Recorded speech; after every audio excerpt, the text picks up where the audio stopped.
Everyone, आप सबको फिर से एक नए वीडियो पर स्वागत है। आइए आज हम लोग देखते हैं हाइट एंड डिस्टेंस से रिलेटेड कुछ महत्वपूर्ण क्वेश्चन एकदम बेसिक कॉन्सेप्ट क्लियर करते हुए हम लोग पढ़ेंगे और देखेंगे कि किस तरह से क्वेश्चन को सॉल्व किया जाता है। अगर मैं वीडियो पसंद आएगा दोस्तों के साथ शेयर कीजिएगा, लाइक कीजिएगा। चैनल पर दोस्तों नए हैं तो चैनल को भी सब्सक्राइब कर लीजिएगा ताकि आपको इसी तरह के नए नए वीडियो मिलते रहें। तो आइए देखते हैं पहला क्वेश्चन।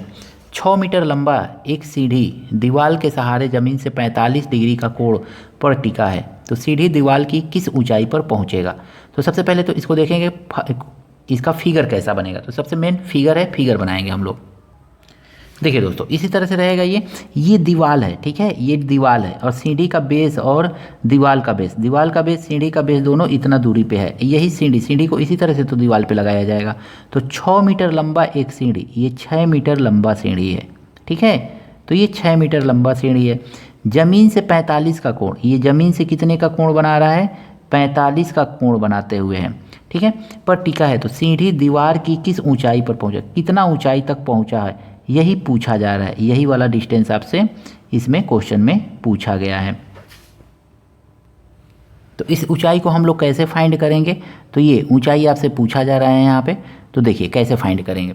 तो सबसे पहले हम देखेंगे क्या क्या दिया है। थीटा दिया हुआ है, हाइपोटेनियस दिया हुआ है, ये हाइपोटेनियस है, ये आपका परपेंडिकुलर है और ये आपका बेस है। तो इसमें बेस से आपको कुछ भी लेना देना नहीं है, हाइपोटेनियस और परपेंडिकुलर से ही इसमें लेना देना है। तो हाइपोटेनियस और परपेंडिकुलर के बीच में अगर मैं देखेंगे तो साइन थीटा रेशियो इसको रिप्रेजेंट करता है। तो साइन थीटा, थीटा का मतलब है यहाँ पे 45 degree. Sine theta equal to होता क्या है, तो hypotenuse upon perpendicular upon hypotenuse, यानी कि लंब बटा कर्ण होता है। तो परपेंडिकुलर अपन हाइपोटेनियस, इस तरह से सिंपली लिख लेंगे, लंब बटा कर्ण इसको बोलते हैं। अब साइन 45 अंश का वैल्यू क्या होता है, तो ये होता है 1/√2 इज इक्वल टू, परपेंडिकुलर कितना है तो ये मालूम करना है आपको, हाइपोटेनियस कितना है तो ये 6 है, बस 6 से इधर मल्टीप्लाई कर दीजिए। तो ये हो जाएगा 6/√2 इज इक्वल टू x। अब इसको क्या करना है ना, आपको इसमें ऑप्शन तो कोई दिख नहीं रहा है तो इसको रेशनलाइजेशन कर दीजिए। तो सीधे सीधे आप यहाँ पे लिखिए x is equal to 6/√2 multiply √2 से ऊपर और √2 से नीचे मल्टीप्लाई कर दीजिए। तो x इज इक्वल टू आपको कितना मिल जाएगा, 6√2/2, 2 से काट दीजिए तो 6। तो ये कितना मिल गया आपका, 3√2 मीटर। तो इस तरह से 3√2 ऑप्शन नंबर ए जो है सही है। दीवार की ऊंचाई कितनी ऊंचाई तक ये सीढ़ी पहुंचा है, तो 3√2 मीटर की ऊंचाई तक ये सीढ़ी पहुंचा है।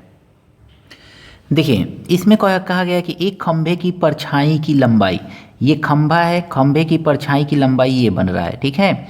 तो खंभे की परछाई की लंबाई उसकी ऊंचाई का 3√3 गुना है। ऊंचाई मान लीजिए ना ये x है, तो x का कितना बन रहा है ये, तो 3√3x बन रहा है, ठीक है, गुना है। तो सूर्य का उन्नयन कोण, ये उन्नयन कोण पूछ रहा है थीटा कितना होगा। तो सेम पहले वाले क्वेश्चन के जैसा है, बट यहाँ पे गुना कर दिया है तो थोड़ा सा अलग कर दिया है। तो इसको देखेंगे, हम लिखेंगे tan, इसमें tan लेना है क्योंकि परपेंडिकुलर और बेस यहाँ पे दिया हुआ है। हाइपोटेनियस से हमको यहाँ पे कुछ भी नहीं लेना। परपेंडिकुलर का मतलब होता है लंब, बेस का मतलब होता है आधार, हाइपोटेनियस का मतलब होता है कर्ण। तो हमको लंब और आधार से यहाँ पे मतलब है, कर्ण से नहीं। तो लंब और आधार में कौन सा फार्मूला होता है, तो tan थीटा का फार्मूला हम लगा लेंगे। तो tan theta is equal to हो जाएगा लंब बटा आधार, सिंपली ऐसे लिख लेंगे। अब देखिए tan थीटा आपको मालूम करना है, तो सिंपली लिखिए tan theta is equal to, perpendicular कितना है तो x है, तो रखेंगे x अपन, बेस कितना है तो 3√3x है, x से x कट जाएगा तो ये कितना आ गया 1/3√3। ये tan को इधर लेके चले जाइए, तो थीटा इक्वल टू tan इधर जाएगा तो tan पे पावर -1 1/3√3। तो थोड़ा सा ये अलग टाइप का क्वेश्चन है, थीटा का वैल्यू tan में आ रहा है तो आप थोड़ा सा कंफ्यूज हो जाएंगे कि ये tan क्यों दिया हुआ है। तो इस तरह से tan को जब इधर ले जाते हैं तो इस पर -1 हो जाता है। तो अब देखिए यहाँ पे ऑप्शन कोई मिल नहीं रहा है, तो हम क्या करेंगे, यहाँ पे इसका रेशनलाइजेशन करना है आपको। तो √3 से ऊपर और √3 से नीचे मल्टीप्लाई कर देंगे तो हमको थीटा इक्वल टू क्या मिल जाएगा, यहाँ पे tan -1 इज इक्वल टू √3 का √3 में मल्टीप्लाई करेंगे 3 हो जाएगा, 3 3 जा 9, सॉरी ये, तो ये आपको आंसर मिल गया 10 - 1 √3/9। ऑप्शन नंबर डी जो है इसका सही है। देखिए दोस्तों, इसमें कहा जा रहा है कि एक बच्चा 2 फुट लंबा है, 2 फुट लंबा है तो सीधे सीधे इससे स्केल से खींच लीजिए 2 फुट लंबा, 2 फुट मतलब कुछ भी खींच लीजिए, ऐसे एक लाइन सिंपली खींच लीजिए। कह रहा है कि 2 फुट लंबा है और क्या करना चाह रहा है, अपना परछाई दोगुना दिखाना चाह रहा है। दोगुना मतलब ऐसे खींच लीजिए सिंपली, एक जनरली तो ऐसे खींच लीजिए। अब इन दोनों को आपको क्या करना है, इससे सिंपली ऐसे मिला लीजिए। तो इसको हमने ऐसे मिला लिया। आप रफली डायग्राम भी खींच सकते हैं, बस आपको ध्यान रखना है कि यहाँ पे आपको 90 डिग्री बनाना है। अब ये हो गया आपका हाइपोटेनियस, ये हो गया आपका परपेंडिकुलर और ये हो गया आपका बेस। यही लड़का है, ठीक है। तो ये लड़का है तो कितना है, 2 फुट का है, तो 2 फुट का है, 2 फुट का लड़का है। कह रहा है कि वह अपनी छाया लंबाई के दोगुना दिखाना चाह रहा है। तो दोगुना, 2 फुट का है तो कितना छाया दिखाना चाह रहा है, 4 फुट दिखाना चाह रहा है, 4 फुट का दिखाना चाह रहा है। तो बच्चे का सूर्य के बीच का कोण कितना होगा, तो ये सूर्य के बीच का कोण कितना होगा तो दिखाना चाहता है। तो बच्चे और सूर्य के बीच का कोण, तो बच्चे और सूर्य, यही थीटा आपसे पूछा जा रहा है, ठीक है।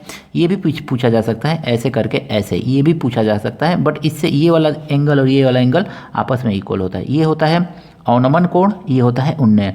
अवनमन कोण उन्नयन कोण आपस में इक्वल हो जाता है। देखिए यहाँ पे कह रहा है कि थीटा का मान बताइए, तो सीधे सीधे परपेंडिकुलर और बेस दिया हुआ है ना, तो हम tan थीटा ही फाइंड करेंगे। तो tan theta is equal to क्या हो जाएगा, परपेंडिकुलर अपन बेस। अब tan थीटा ध्यान से देखिए, tan theta is equal to perpendicular कितना है, 2 है और बेस कितना है, 4 है। काट दीजिए तो 1/2 आ गया। tan को इधर भेज दीजिए क्योंकि 1/2 tan थीटा के वैल्यू में फाइंड नहीं कर सकते इसके अकॉर्डिंग, तो हम लिखेंगे theta is equal to tan - 1/2। तो बस यही आपका आंसर है। ऑप्शन नंबर डी जो है इसका सही है। आई होप ये क्वेश्चन आपको अच्छी तरह से समझ में आया होगा। अगर मैं वीडियो पसंद आया है दोस्तों के साथ जरूर शेयर कीजिएगा, लाइक कीजिएगा। चैनल पर दोस्तों नए हैं तो चैनल को भी सब्सक्राइब कर दीजिएगा, और हाँ, एक प्यारा सा कमेंट भी कर दीजिएगा कि आपको वीडियो कैसा लगा है। मिलते हैं नेक्स्ट वीडियो में कुछ इसी तरह के नए नए प्रश्नों के साथ।